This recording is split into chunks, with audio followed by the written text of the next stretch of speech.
마태복음 27장 11절로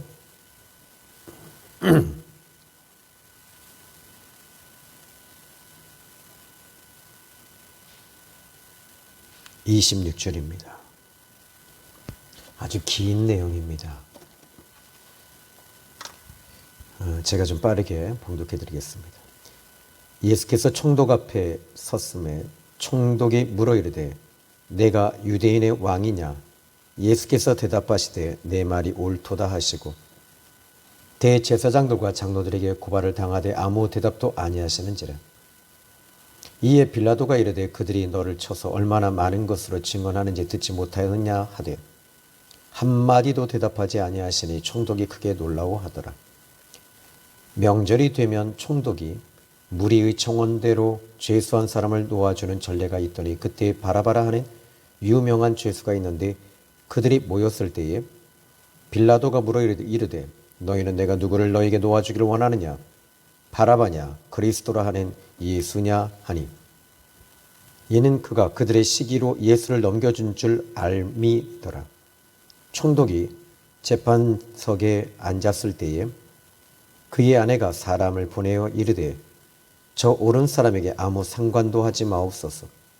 오늘 꿈에 내가 그 사람으로 인하여 애를 많이 태웠나이다 하더라. 대제사장들과 장로들이 무리를 권하여 바라바를 달라 하게 하고 예수를 죽이자 하게 하였더니 총독이 대답하여 이르되 둘 중에 누구를 너에게 놓아주기를 원하느냐? 이르되 바라바로소이다. 빌라도가 이르되 그러면 그리스도라 하는 예수를 내가 어떻게 하랴? 그들이 다 이르되 십자가에 못 박혀야 하겠나이다. 빌라도가 이르되 어찌미냐? 무슨 악한 일을 하였느냐? 그들이 더욱 소리질러 이르되 십자가에 못 박혀야 하겠나이다 하는지라. 빌라도가 아무 성과도 없이 도리어 밀란이 나려는 것을 보고 물을 가져다가 무리 앞에서 손을 씻으며 이르되 이 사람의 피에 대하여 나는 무죄하니 너희가 당하라. 백성이 다 대답하여 이르되 그 피를 우리와 우리 자손에게 돌릴지어다 하거늘 이에 바라바는 그들에게 놓아주고 예수님을 채찍질하고 십자가에 못 박히게 넘겨주니라.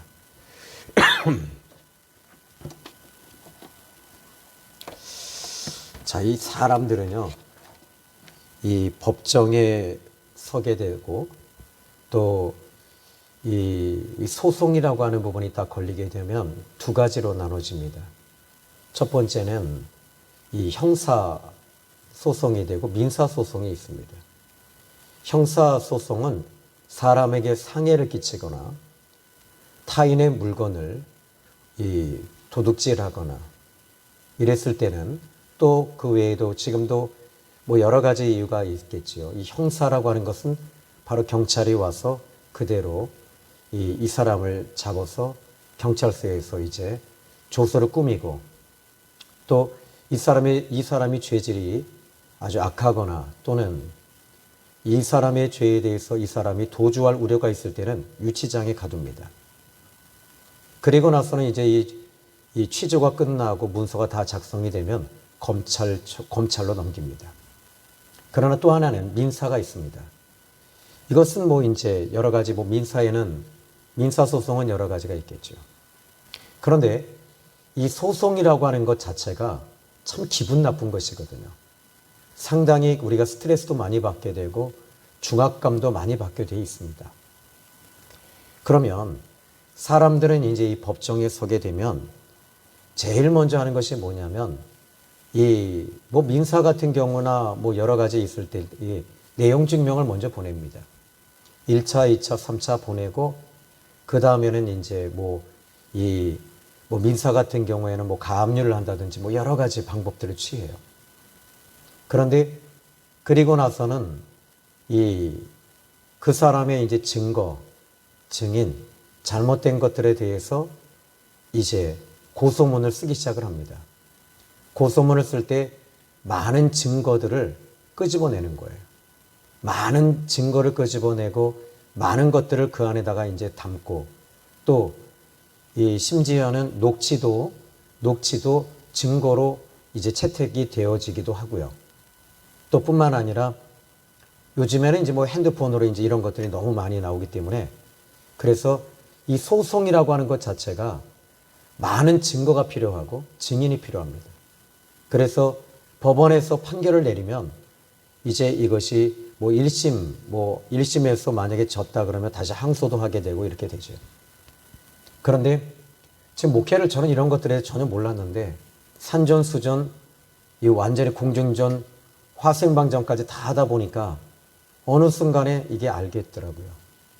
그리고 이게 목회를 하면서 경매가 진행이 되고 또 이런 일들이 계속 제 앞에서는 그런 일이 많이 벌어졌어요.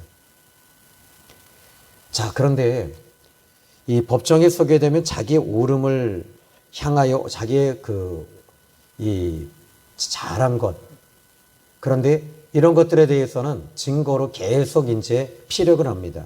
그리고 변호하고 변론합니다.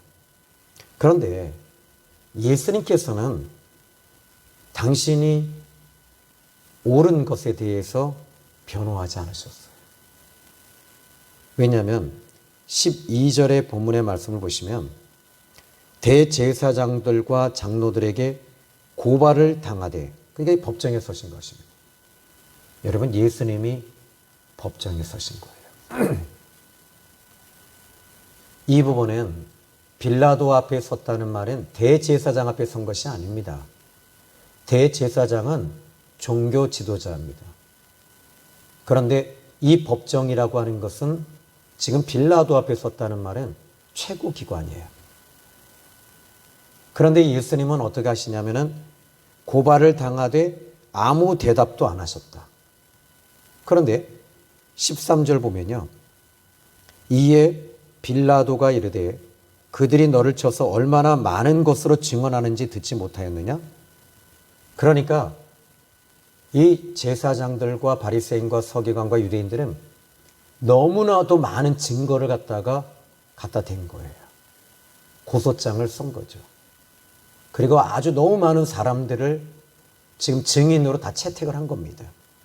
그런데 예수님께서는 단 한마디도 하지 않으셨어요. 14절 볼까요? 자, 14절 오늘 본문의 말씀 보니까 한마디도 대답하지 아니하시니 총독이 크게 놀라워하더라. 자, 지금 이 빌라도는 지금까지 법정에서 많은 사람들이 고소 고발하고 또 억울한 일을 당하고 억울한 일을 풀기 위해서 자기 자신의 이 무죄를 계속 이 호소하는 것에 대해서 너무 많이 들었거든요. 그런데 예수님은 아무 대답도 안 하시니까 이 빌라도는 이게 놀라운 거예요. 지금 이 사항이 상당히 지금 무겁게 이 일이 벌어지고 있는 것이거든요.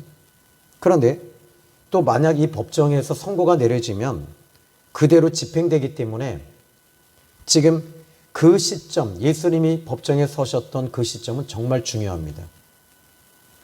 어쩌면 예수님이 그 법정, 빌라도의 법정에 딱 서셨을 때 가장 중요한 시점이며 기점이 될 수 있습니다. 왜냐하면 15절에 이 15절 말씀을 그대로 보면요. 명절이 되면 총독이 무리의 청원대로 죄수 한 사람을 놓아주는 전례가 있더니. 자, 예수님께서는 지금 이 절호의 기회가 15절에 한 번 딱 온 거예요. 왜냐하면 6월절 때 지금 이 법정이 세워졌고 빌라도 앞에 섰기 때문입니다. 그런데 전례라고 하는 부분은 전통이거든요. 그래서 이 이스라엘의 전례는 6월절 때는 꼭 한 사람을 어떤 죄질이 아주 나쁘다 할지라도 그 사람을 풀어줍니다. 특사로 사면해 주는 거예요. 우리나라 같은 경우에는 뭐가 있죠? 광복절 때 그렇게 하죠. 그런데 그 전례대로 지금 이 한 사람을 놓아주는 전례가 있었습니다. 예수님은 절호의 기회가 왔음에도 불구하고 그 기회를 놓으셨어요. 예수님은 단 한 번도 예수님 자신을 위해서 살아보신 적이 단 한 번도 없으셨어요. 예수님은 법정에서 사람에게 이 변론하지 아니하신다는 거죠. 사람에게 변호하지 않으십니다. 마태복음 26장 42절 말씀 보시면요. 예수님께 마태복음 26장 42절에 이렇게 말해요. 다시 두 번째 나와 기도하여 이르시되 내 아버지여 만일 내가 마시지 않고는 이 잔이 내게서 지나갈 수 없으면 아버지의 원대로 되기를 원합니다 하시고. 자, 여러분 여기서 예수님께서 이 마지막 이 변호가 정말 중요한데 변호하지 아니하시고 변론하지 아니하신 이유가 어디 있느냐면 예수님은 누구에게 변호하시고 누구에게 변론하고 계신가? 하나님 아버지 앞에 변호하고 계셨어요. 하나님 아버지 앞에 당신의 아픔과 당신의 괴로움을 말씀하고 계시는 거예요.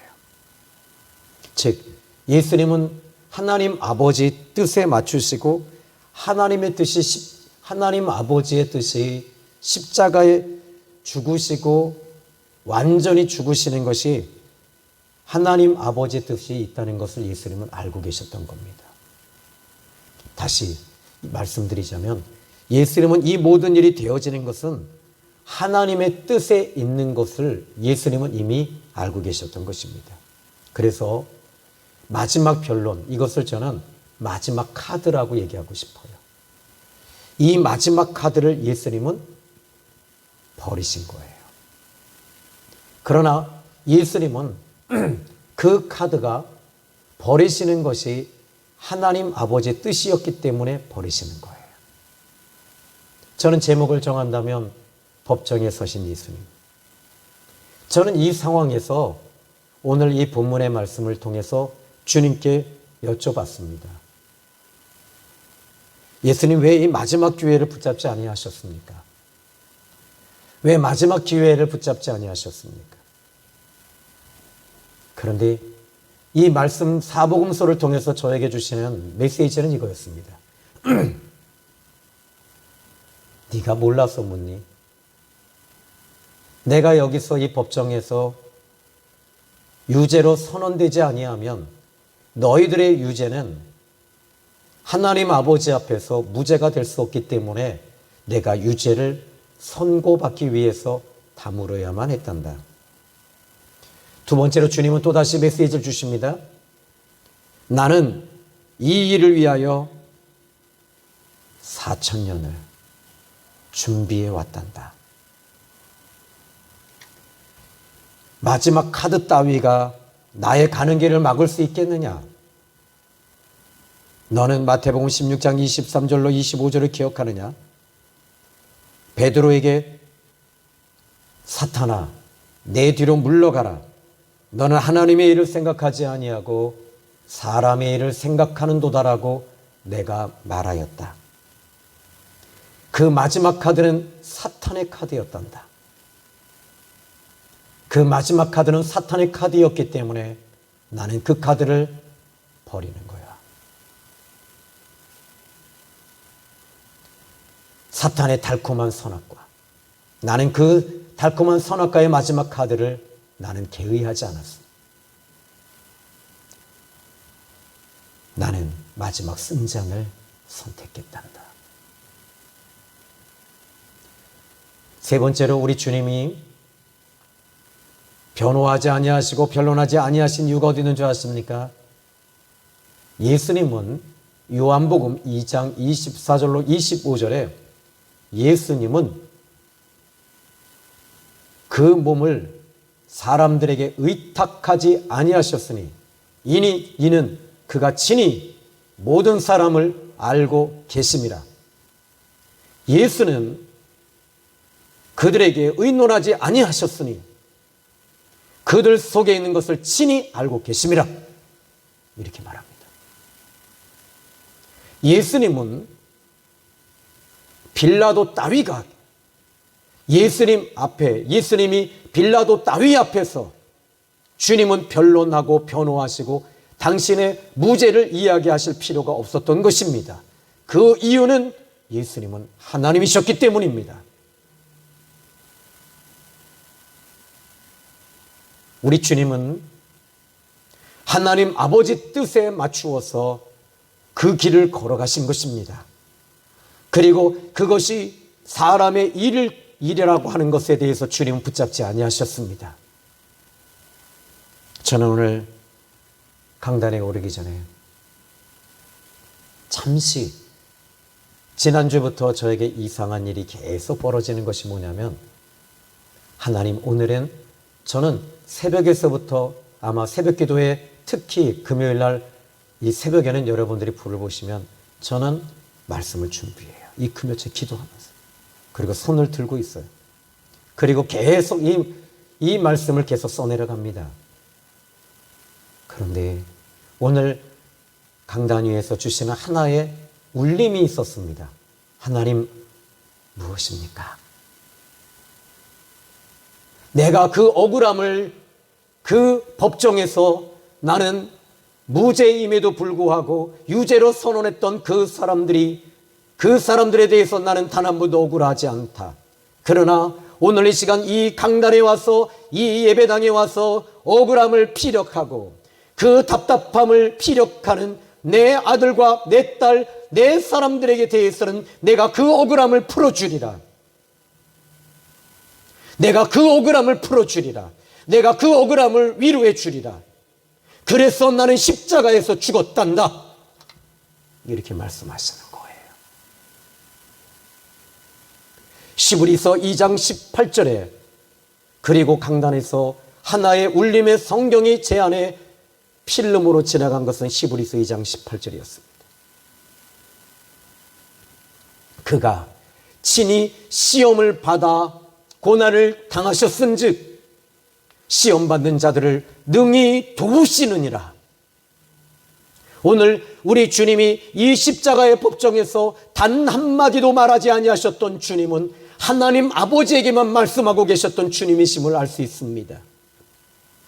빌라도 따위는 우리 주님의 위로가 되지 않았던 것입니다. 사람의 권력 따위가 예수님 앞에서는 힘이 되지 않았습니다. 오직 아버지 하나님만이 힘이시고 아버지 하나님만이 숨통이셨으며 아버지 하나님만이 안식이셨으며 아버지 하나님만이 바로 예수님의 소망이었던 것입니다. 오늘 우리는 이 예배를, 이 성급요일을 보내면서 여러분의 위로가 무엇입니까? 여러분이 붙잡고 가는 것이 무엇입니까? 하나님의 뜻을 붙잡으시기를 바랍니다. 우리는 예수님을 배워야 합니다. 예수님을 따라가야 합니다. 성령이 우리 안에 오시고 성령의 기름 부으심이 임할 때에 내 소원을 이루고 내 무엇인가를 성공하기 위해서 예수님 붙잡으려고 하신다면 오늘 여러분들은 딜레마에 빠질 것입니다. 기독교는 그런 종교가 아닙니다. 기독교는 예수님을 붙잡고 예수님을 배우고 예수님이 고난당하신 그 법정에서 우리는 또 예수님을 배워야 되는 것입니다.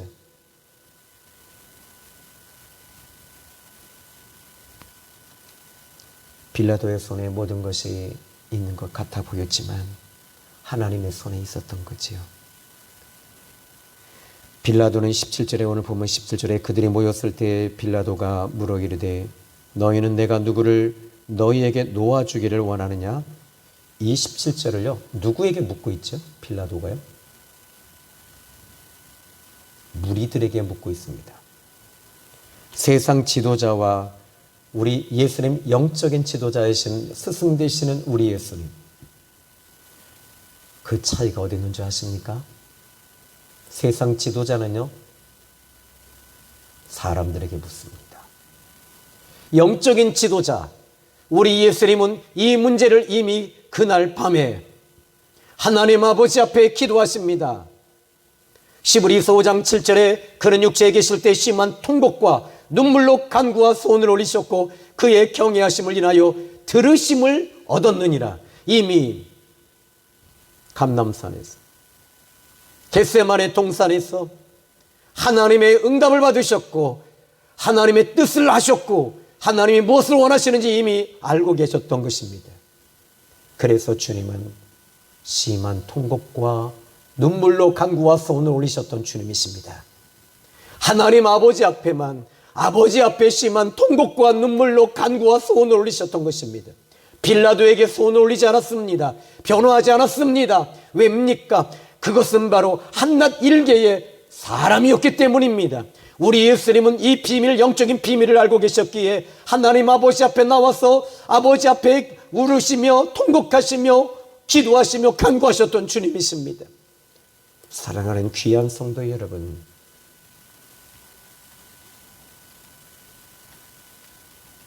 오늘 저는 여러분이 이 금요 철야를 보내면서 또 역시 우리는 예수님을 배워가셔야 될 거예요. 이게 그리스도인의 모습이에요. 이게 진짜 그리스도인. 우리가 흔들리는 이유가 뭔지 아십니까? 세상 것들을 붙잡으려고 하니까 여러분들이 흔들리는 거예요. 예수님을 붙잡으면 흔들리지 않아요. 오늘 메시지는 여기까지밖에 없습니다. 다만 주님이 저에게 주신 세미한 울림은 이겁니다. 너희가 억울함을 당했느냐? 너희가 슬퍼함을 당했느냐? 너희가 고통을 당했느냐? 사람에게 말 못할 억울함을 당하고 있느냐? 아픔을 당하고 있느냐? 나는 그 법정에서 진짜 억울한 일을 당하였음에도 불구하고 그 억울한 것을 단 한 번도 내 안에, 내 가슴에 담지 않은 이유는 나는 아버지 하나님의 뜻에 코드를 맞추고 있었고 아버지를 끝까지 바라보고 아버지의 뜻이 내 뜻이었고 나는 4,000년 동안 준비해온 사람이었고 4,000년 동안 준비해왔기 때문에 이 일들을 이룰 수 있었단다. 너는 준비해라. 너도 준비해라. 내 뜻을 이루기 위해서 준비해라. 마지막 순교를 위해 준비해라. 나의 뜻을 위해서 너의 목숨과 너의 생명과 너의 모든 것을 나에게 줄 수 있겠느냐? 주님 묻고 계신다는 사실을 믿으시기 바랍니다. 나는 오늘 이 시간에 너의 억울함을 풀어줄 것이다. 너의 아픔을 풀어줄 것이다. 너의 슬픔을 위로해 줄 것이다. 너의 가슴에 원한과 원통과 애통과 절통과 이 모든 고통을 나는 이 시간 너의 마음을 만져줄 것이며 그 내가 이 모든 아픔을 당해봤기 때문에 너의 아픔을 내가 이 시간에 만져줄 거야. 주님의 음성으로 들으십시다.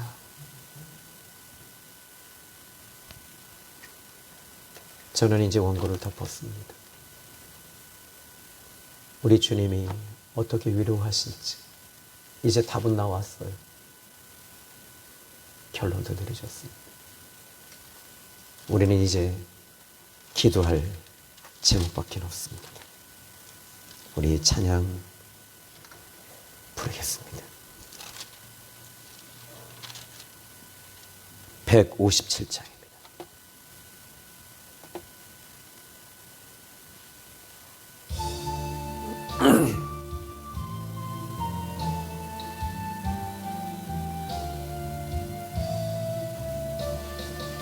겟세마네 동산에서 채우기도 하시고 갈보리산 십자가를 죄인 대신 지셨네. 엘리 엘리 부르시며 고통당한 예수님 우리 위에 괴로운 짐 주님 홀로 지셨네. 무슨 죄로 우리 주님 십자가를 지셨나. 하나님 뜻 이루려고 고난의 길 가셨네. 나를 위해 피 흘리신 우리 주님 예수여. 환난 날이 닥쳐와도 주님 보게 하소서. 다 이뤘다 하신 주님 내가 바라봅니다. 내 가는 길 험하여도 주님의 길 피할까. 주님 가신 골고타 길 나도 걷게 하시고 주님 뜻과 그의 나라 간구하게 하소서. 이 시간 우리 주여 세 번에 지금 기도하시는 귀한 시간 되길 바라요.